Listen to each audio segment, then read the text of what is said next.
Problem number 2, we want to complete some missing graphs, and we need to think about how we're going to do this very carefully. So first of all, we're told here, sorry this is hard to read, this is actually a velocity of 0.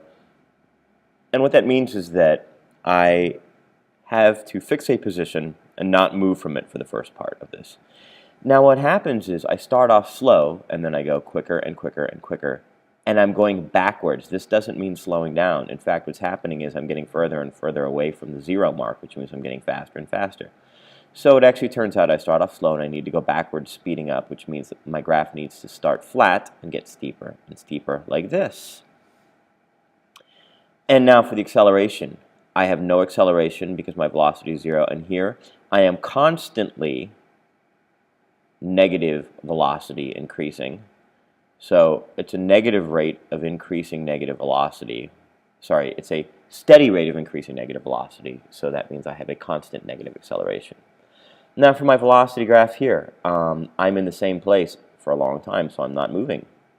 And then I'm going to start off going slow. This means slow. This means fast.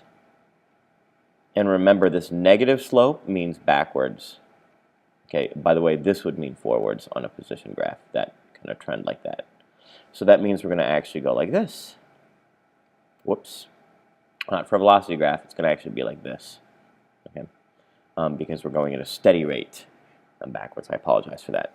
And then for the acceleration, we have no acceleration, and then suddenly we have negative acceleration.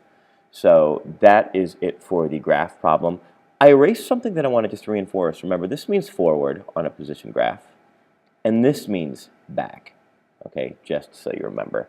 This means slow, and this or this means fast. I'm talking about steepness here, okay?